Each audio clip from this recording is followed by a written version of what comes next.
gato mbavugiremo impamvu nubwo utari gushaka kujyayo uwo muntu mbanze musubize icyo kibazo ntakibagirwa ibyo avuga byo ko yagiye ahindagura amazina icyo gihe yari muri relationship na Priscilla nta muntu utabizi mwese muri hano nubwo udashaka kujyaho Ricky yampamagaye ambwira ko yataye impamvu ntashaka kujya kwa Priscilla uretse gato asereka nyirubwita byivugire impamvu mbadeka ibintu byagiye ku televiziyo y'u Rwanda uretse gato ndabizi ariko impamvu mbadeka sibyo uriya mwana abantu ku bantu babizi wede kate ndabizi kubizi Priscilla ibibazo Lick yamuteye aya masaha Lick uramwana yarakize yatandukanye n'umuziki completely kubera iyo mpamvu yahuye n'ingaruka nyinshi kubera ibintu rero nasabwe kuvuga ati reka Priscilla tumureke ntagira ahura n'iyi case y'umuvuga Ricky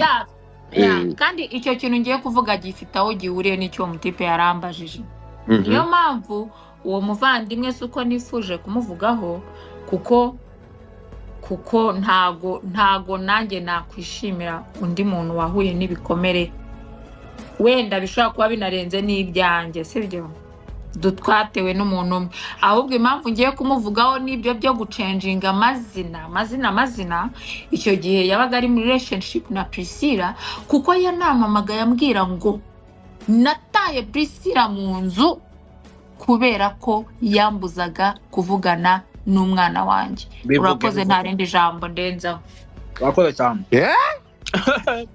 umusa ntabwo tuzanye kuri space iki Caritas ndakizi my friend ntabeshyere uriya mwana ntabeshyere Priscilla twumvikane ikintu kimwe my friend inkuru z'ibintu yakoreye Priscilla mu mujyi ibyo byo bikwindi space yabyo buretse gato ibyakorewe Priscilla agacanganyikirwa kisanga yakoze ko navuze ko tamuvuga nk'abantu nk'ibyifundi yakoreye ibivuzo ahantu bita imusambira abantu batuye muri Houston cyangwa muri Austin murabizi ibintu bya noneho ibintu yakoreye ibivuzo ahantu imusambira reka nze urabizi ko jewe jamba hagati ngerageza uko nshoboye kose so reka nze nsabe gato manze umvise natangiye mutuku kuntu ariko numvise ko hagiye abaho kuri recognizing umwana nagize ngo yarahakanye abe buretse gatoya none se yamwandikishije ijambo ryo mu cyongereza ntabwo rirankundira abe but it's the narcissistic behavior urumva abantu bafite iyo ngwani ko bameze bavugaga nyine ya miti 15 ushobora kubitara abayadahari ariko se wakurikiye waje space reka mama w'umwana yivugira nta kintu ase nomo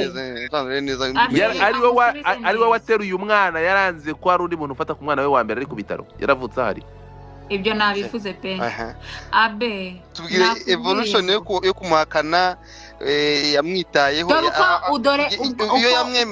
iyo yamwemeraga ariko yamufashaga iyo yamuhakanaga nuko umusabye ibintu byabaga bigenze gute aho niho reka nkwereke uburyo ubwo bwa toxicity navugaga rikubona hano hari abantu benshi mwabanye nawe muramuzi kundusha reka mvuge gutyo navuze ngo umuntu wabanye nawe agatandukana nawe neza azamura akaboko ambwira ati uri mubi urabeshyera umuvandimwe nta numwe icyo mvuga ni iki ngiki navuze ngo nejo naravuze ngo aho kugira ngo uzankomerekereza umwana nk'uko wankomerekeje nguho urugero rufatika ejo bundi muha umwanya wo kubonana n'umwana amaze kumubwira ayo magambo ngo uriya si we nyoko n'uriya n'ibiki ntabwo first of all nta n'uburenganzira afite bwo kuza yari akwiriye kugenda kenjoying iyo time abonye n'umwana we no kugira ngo n'indi myaka izaza umwana azasigarane memory nziza niyo baba batari kumwe umwana azavuga ati mfite memory nziza na papa ntiyari akwiriye kugenda amubwira amagambo mabi nandi ntashoboye kuvugira hano sibyo ikirenzeho nyuma yaho naramubwiye numva rero mbabazi warabibonye ko nge nawe ntago bishoboka nta mubano dufitanye ntawo ntushoboka mubano uhoramo ibitutsi umubano uhoramo iki akenti maze gukura mfite imyaka itari mikeya ku buryo umuntu ku myaka 44 ntabwo wakwiye kuba wifata kuri ntabwo ndi 44 nawe oya nanjye uvuze papa w'umwana oya ninjye wose kuri cyuki urumva abe ikintu cyabaye yakoze icyo mubwira ngo biri toxic nuko nzi neza ko Diki ntabwo ari umuntu mushobora gukominika icyumweru cyangwa ukwezi mutarashwana hatajemo ya magambo mabi. Icyo ni icyambere. First of all, ni umuntu nkuko yarabonye amahirwe yarakwiriye kubanza kubaka relationship n'umwana nziza kugira ngo cya kizere kibi na yasura mba afite mu maso y'abantu ibanze sibangane. Ahubwo icyo yakoze nkimara kumubwira communication naranamugene ujye ufata niba ukeneye no gukora icyo ukora inshingano ku mwana. Umwana mujyana ku ishuri, umwana ararya, umwana agira gute, sinkutegetse icyo gukora. Dufate 50-50. Wenda uvuga ngo uzajya yishyura school fees, ibindi mbimenye nkuko n'ubundi dusanzwe tubimenya. Cyangwa se uvuga uti ntabyo nshoboye, ati minervare nzajya nyitanga. Ndamubwira ni noneho kugira ngo kuko nge nawe bidashoboka ujye uyicisha mama nta uhari, mama bahanze. Mbana na Nadia umunsi ku munsi aramuzi, baraziranye bihagije, aranamuzi kundusha uko nge muzi. Ujye umucisha school fees. Nkimara kumubwira ko nta communication, yahamagaye umwana umunsi umwe aramubaza ngo nyoko ari he. Nge nanga n'umuntu nyita nyoko, naranabyanditse nta muntu muzima w'umugabo uvuga nyoko, uwo mugabo nta abadashobotse ndabivuze. Yagakwiriye kubaza akanuba n'umuntu ati mama wawe ari he, ati nyoko ari he. Nanze kuvugana nawe kabiri, block umwana abe. Urekonesa umwana gutu ublock umwana. Nize inshingano afite ni ye response nubuhe bubyeyi afite bwo kublock umwana. Wewe wa block umwana wawe ngo nuko ufitanye ikibazo na nyina. Mumbwire mu mateka y'isi umubyeyi wa borotse umwana. Narcissist behavior ibingibi rero yasamubloka ngaho mbwira narcissist zitabaho ngo narcissist behavior rero kaze pasire kaze gatwara no babarira gato mbanze nongera akantu kamwe no akamubloka ari bwakibonana n'umwana bwa mbere face to face. Wowe wareactinga guteganya nawo umwana. Okay, reka ngo tuveyo gatoya kangaruki. Oya godfather gato. No. No, ntago muri kunsaza muri gukomeza gusunika kumwinjira muri famille no. Oya naga ari famille. Mureka kambaze. N'umutwe w'ikibazo. Godfather mureka kambaze ndi radio kumusubiza. Ufite hari guhakana umwana bavuga ngo biologically uyu mwana si uwanjye. Hariho no kwemera uyu mwana n'uwanjye hanyuma ukaba irresponsible. Hari kuba irresponsible, hari no kuvuga ngo uwo mwana n'ubundi mugabo ni aho niho nashaka bamenye ese yemera ko ari uwe DNA arize, hanyuma izo nshingano zikamunanira kubera ubushobozi buke. Hanyuma aho nshaka gusobanukirwa aho hombi. Okay, abereka gusubize gutya. Sergio iyi ndacyo gusubiza rwose mu buryo bwiruye. Ari nayo iyo toxic mvuga. Urumva byatangiye atemera umwana, yanga kwiyandika ku mwana kugeza igihe nagiye gushakira passport y'umwana ejo bundi 2021 muhamagara kuri immigration musaba ni est-ce ushobora gukora na petit mot ivuga ko ari wowe se w'umwana kugira ngo bame passport y'umwana. Ibyo bintu ntabyo yakoze. Uri kumva? Ejo mu gitondo yabyukana umutima mwiza, akabyuka warira, aterega pasi, urabona nanjye singiye whatever, and then bikarangira njyewe ikintu musabye nkanjye pasi nkanga niko shaka iki akagikora. Ese ku mwana wawe akeneye iki agahita block, tukamara umwaka tutavugana. Iyo mbwira uburyo ushobora guhereza umugabo. Nge naravuze nibirutwa na wa mugabo wakubwira ati nge umwana ndamwemera ariko ndi responsable. Ariko noneho kuko nzi bikomere bye, nzi amagambo ye akoresha, nzi uburyo wowe umwana wawe bamublotse uri umumama ari se umublotse wakomereka bingana bite. Okay, reka tuviyengiye. Okay, tuviyengiye twagarutse gato. Urakoze cyane. Ndabanza gushimira abantu aba speakers first of all. Ndahera umuhaye ijambo Godfather nkurikiye kuntu ndimo kubona sinzi ko niko dukurikiranye kuri ntuza yanjye kuri screen ko kuntu ndimo kuyibona. Oswald Oswakim umusaza umurikizo wo bita the biggest, the legendary, the one and the only one, bamwita Oda Paccy. Man, umuraperi wa mbere wabayeho, nta nubwo tuvuga ngo ni mu bagore ni mu bakobwa, ariko twari tubikarasa twabati umukobwa arankomye ngo tugiye gushaka handi ngo karasima tubishyira muri ibyo byose. One of the greatest dufite mu mateka y'u Rwanda, ukubita imirongo nta guhagarara. Sinze bagizwe cyabuze mu mbare nkindi cyabuze mu mbare mu amasegonda amasegonda ndimo nyishaka urumva nkomereze kwika kuri Abey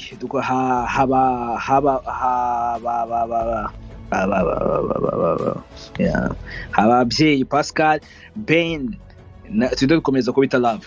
So tude kuvuga nuko nguko rero ikibazo tujya rero tuvugira ku ruhande tugashaka n'ibiguca ku ruhande n'icyo byose. Paccy yahereye ku cyabuze uwo munsi, yaramaze igihe kinini cyane bivugwa muri showbiz nyarwanda, twarayikurikiranye cyane, twari tumeze nk'abafana icyo gihe, twari abana twikurikirana tuvuga ati Paccy. Niyo mpamvu Paccy kuba ari muri no space right now, njyewe ubwanjye ndumva ntazi no kunabisobanura. This is legendary, ibintu bitabaho urumva, kubona Paccy ari muri no space.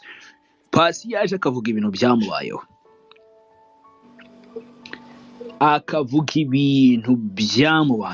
nta kintu na kimwe narenzaho uretse kugaya, kuko n'uwo muntu ugiye kugaya sinzi nimba nemerewe kuvuga amagambo, nemerewe kuvuga icyo nshaka kuvuga cyose n'amagambo nshaka gukoresha, atarimo gutukana, atarimo amagambo akakaye yo mu ngutiya, ariko ibintu icyabuze iyi yari game changing, kuko hari amachizi minsi muri showbiz nyarwanda bisakoza cyane ngo Lick. By the way, uyu musore ngiye kubanza muhereze ibyo akwiriye. Lick yaraje ahindura game, azanye bari muri 2009 2011 ba Riderman, ba Dream Boys, ba Urban Boys, bande bose ba Tough Gangs ilo wayikoze happy yose n'ibyo byose, ba Polly amahiti yabo yose. Okay, that's fine. Ariko Lick yaje gukora ikosa rya mbere yakoze, yihakanye umuntu tuza kubigira showbiz, imyaka iragenda, ubwo ndashaka kujapinga nyine twirukange, kuko iki gihe twabigiraga showbiz, Knowless bane bose, Urban Boys, Knowless n'abane bose, kumva ibintu byose bibaye kwa showbiz. 2024 twihuse imyaka 10 after 11 n'ingahe, ntago bikiri showbiz. Twarakuze, twari tukiri abana, icyo gihe cyarakoze igihe cyo kugenga kirageze urumva. Nta kuntu wafata umwana ukamwita izina nyuma y'iminsi mike ukamwihakana ukagira gutyo ukagenda, si bibaye rimwe si bibaye kabiri. Abantu batazi kuri Lick ntago abizi. Lick ndamuzi neza nawe arabizi. Abana bafata amavideo bayafata, bafata amajwi bayafate, abafata ibiki bose abohereza bayohereze. Lick ndakubwira direct, you are the fucking deadbeat motherfucker urumva. So kuba umubyeyi nka Paccy aje muri ino nuza, ubwo singiye kuvuga nyine muri party y'abaraperi na showbiz n'icyo cyose, ndavuga nk'umubyeyi we ubwe arivugira ati njyewe umwana wanjye yarezwe na grand-mère we, nta nubwo anyita mama n'ibyo byose. Paccy ntabwo tumuzi n'umunsi n'umwe yigeze za muri ibi bintu ngaje kubeshya, cyangwa se ngo tumuze muri showbiz ngabeshya n'ibyo byose. Ikintu cyose yavuga ntagifata nk'ukuri, none ngiye collaboration urumva, nkagikoraboratinga yuko nanjye this motherfucker ndamuzi neza, kandi arabizi ko muzi neza urumva. And ibyo kuvuga ngo toxic, mwe mwaba muri kumwumva ra? Oya, aramuhamagaye. Okay. Aramuhamagaye ariko Godfather wituma umwanya nanjye nibarize Paccy. Manika ikiganza ubucecetse. Ipusi bayifunze umunwa ba niba kubita inzara. Ipusi yuwa y'amaditi ceceka bayikubisa amata. yakubise litiro y'ikivuguto. Reka amakuru mfite bira ngo umwamikazi yagiye ajyanye kimwe cya kabiri cya network yahariye. Reka tugaruke yajyanye na network yose. Aha Ben Deka tataragaruka. Deka wagiye mani bamuhamagaye bahita bamuhamagariye muri kuri bigenda. Unmute your mic. Fungura mic yawe ko niba taragaruka Ben twagiye. Mbibutse ko biraza kuba byiza mutinjiye muri famille ahubwo mukavuga ku muziki n'ubuhanzi bwa Pasi. Biraza kumfasha kurusha kuko ntabwo nshaka kwinjira muri vie privée na famille. Ben twagiye. Urakoze, ariko mbere yuko mvuga ku muziki Pasi ngiye namukurikiranye kuva kera. Izi ngoma za GOL. Ikibazo cya mbere mfite mu muziki dukubite tubanguka. Ese Pasi ubona indirimbo wagiye ukora especially nka GOL ntabwo mbyicuza icyabuze zitaragiye zigira nk'umubano zituma umubano wawe na Baby Daddy uzama gatoti. Icyo ni icya mbere. Icya kabiri ikindi cya kabiri mu minsi ishize like nka 2000 mbere yuko aza mu Rwanda aje gutabara Meddy ngiye twigiye guhurira mu bihugu byo muri East Africa. Ese that time ntago yari yarigeze abona umwana. Hari muri Kenya, ntago hari muri Nairobi bivuga neza. Hari muri Kenya. I know that. Babizi hari muri Nairobi na hotel. Ntago ari honyine, ntago ari honyine.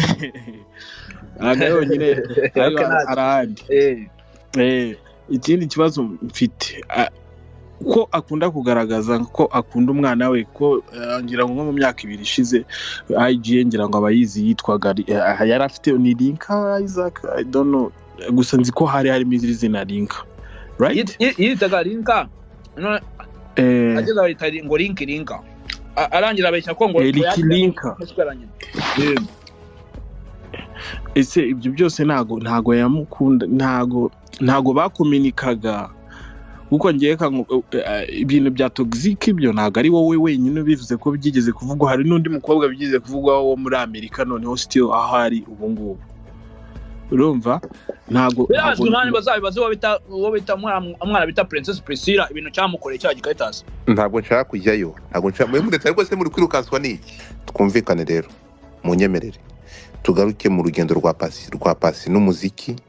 Urukumva tugaruke mu rugendo rwa Pasi n'umuziki n'uburyo Lick yanze kwindirimbo ze zikinwa. Tugaruke mu muziki wa Pasi Lick yadindije kuko Pasi abimushinja ibyo umureke umwana tumureke ku ishuri. Kandi ku ishuri tuve mu buzima bw'umwana my friend. Munyemerere tuve muri famille. Tugaruke noneho muri umunyamuziki reka mbimanutse. Ntabwo rero nose muruba nose ntari amategeko. Mugerageze mu nyumvi. Mureke tugaruke muri music. Mureke tuve muri music, tugaruke muri music, tuve muri ibyo bintu. Godfather we ceceke uturizo we host gusa ibintu byo. Oya guhostinga ariko se nose ndahostinga kandi urumva ngiye nashaka kugira ngo twinjire muri famille cyane. None se waretse ariko n'urugero rwiza Godfather. Urwo rugero rwiza ariko se waretse wabaye host. Ikibazo wowe wa host. Sawa rero. Godfather uratekereza ko Godfather uratekereza ko Pasi emotion zamurenze ku buryo avuga ibintu bidapimye yitanzure.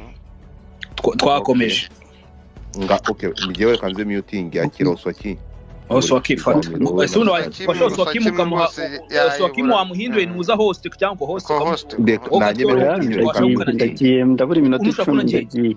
Iyo minota 10 yiyoboremo kuri turahita tunagenda. Yiyoboremo kandi avuye kuri iki kibazo kiri très délicat. Kandi tugaruke kuri music sibyo. Nari nararangiza kumubaza. Imiziki giye twayumviye imiziki nicyo kintu kibabaje muri nosi. Kuvugira Oswaki wamaye nkamubaza. Oswaki umva ipusi yari yafashe ijambo bayihamagariramo. Ipusi ubwo yagarutse niyifata ijambo yisanzure ariko ntijombane kandi ntivuge ibintu byakomeretsa umwana. Nta kindi masimbuka ibipango alaye Ipusi go on. Swakimu twashicitse no dutegereje. Ntago buri kunyumva se? Deka Oswakimu yaguhaye ari kuguha ijambo ari kuguhamagara guhereza mic. Ijambo ni ryawe. Uranyumva Deka? Dekati ndikumvikana yewe. Mane Oswakimu ari kuguha ijambo, Oye reka mveho mito nongera ngaruka nari herezo ndi kuko nago ndimo kumwumva. Okay, ngaho kugaruke. Ben wabajije ibibazo byinshi. Oya niki nago nakanyuma. Ibyo byanyuma reka twumvikane pasi hari impamvu ngende dushaka kubigenda gutyo ni music. Tuye muri music ntabwo ibintu byo kugira ibintu n'ibintu biri official n'ibintu biri clear. Yego nibyo ariko ngiye pasi navuze ibintu byinshi Oswakimu. Yasobanura ibintu byinshi yasobanura uburyo umutipe ya kasije indirimbo ze ntekereza ko ibyo twakafokasinzeho. Ahubwo Godfather shaka Riki nawe tuzamuhostinge tumuhace ibibazo. Riki ntabwo ajya avuga. Ntabwo yabyemera. Impamvu atabyemera. Muzamushyiraho umugayo rero. Impamvu atabyemera n'ababizi. Siwe wenyine n'abantu bose babanye nawe bose baramuzi. Itavuze umwe. Ahubwo kugira ngo mumuhose muzaza n'umwana muze mumuteruye mu mwinginge muze n'umwana bita Priscilla. N'abandi benshi tutavuze. Hari n'ibyamamare twavuga gake bakatavuga ati Yesu we bakaba ati ukabyarana. Mureke kutwibutsa uwo muntu. Muzaza ne Priscilla mu mutereka hano nitugira amahirwe tukamuzana. Tuzamwinginge tumuzana yicare hano. Icyo twavuze azababwira ibintu mugira ubwoba. So iyi ni gareriza ibeshya ni umuntu udatinyuka no kuba yabura ku mwana we yibyari. Ubwo so warenza yiki. Oda. Cyo nakubwira cyo ngiye I'm a big fan of yours. Uri umwe mu bantu nigeze kukubaza nkabwira ati ko ibi bintu mu byandika mute.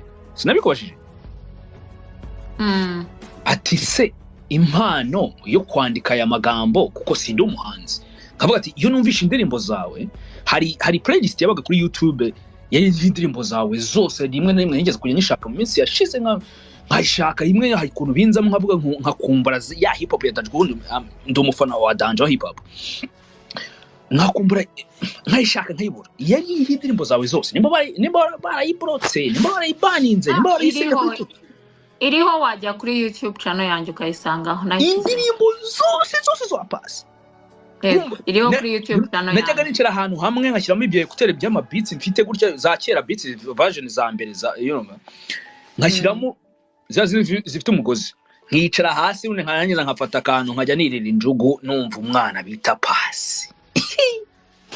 Avuga ataka aba bantu bandika ibintu gute gutya ariko tutibagije hari kuntu dufata ibintu byose twayihindura showbiz twibagirwa ko abantu bakora showbiz natwe dukora showbiz turi abantu behind the scene. We are human beings. Pasi no human being. So ibintu byose nabo to grossing over twengo ngo ibintu byose tubereke ngo tuvuge ngo showbiz gusa. Ariko we are humans. Hano hari abantu kandi uko tuvuga ku kintu niko gishobora gukemuka. No muntu tubwira ashobora kuvuga ati ariko uziko nagoswe kuva kera man akisubiraho. Nkuko twese rimwe bagira gutya bagatubwira tukisubiraho. Kuki so umuntu uje kumubwira ngo nayo yisubiraho.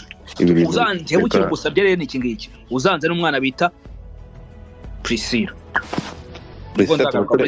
My friend Priscilla tumukure muri ibi bintu kuko Priscilla tuwe tumukuye muri ibi bintu kuko Priscilla reka nze nkubwire ibi bintu zigiye byatangiriye nani Deka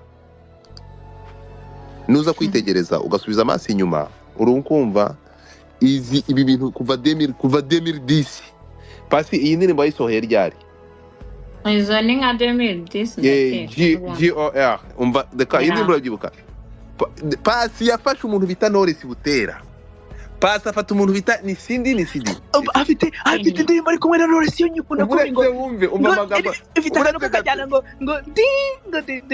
umva hano umwanya wose ibintu byinshi cyane ahubwo uratumanya gutura Pasi ijoro ndaka Siri ahanga hari click yashatse kurya uriya mwana kandi ari muri relationship na Pasi nguye ari hano Pasi arabyemera se nguye ari hari Pasi abakobwa babimenye iyi ndirimbo bayikorera click ngenda bizi ibintu byaberaga unlimited Nyamirambo ikintu kibabaje bayihari click indirimbo bari kumucura fundi buhoro abari uyikora aza kubimenya nyuma urumva aza kumenya ko bari kuririmba nyuma ahangaha niho habereye akasamutwe Pasi hari utuntu agiye utubwira tugaragaza ko Lick nawe tugende gakeya wamumenye mbere ko guplayinga ubimenya mbere naho kuzana indirimbo hari ikintu ntashaka kwirengagiza ariko munashatse kugarura muri music haje beef biraravugwa reka cyagera ni muri industry genda bizira muri showbiz pasi uzi ko byasakuje urimo kumva bikavuga ko utegetse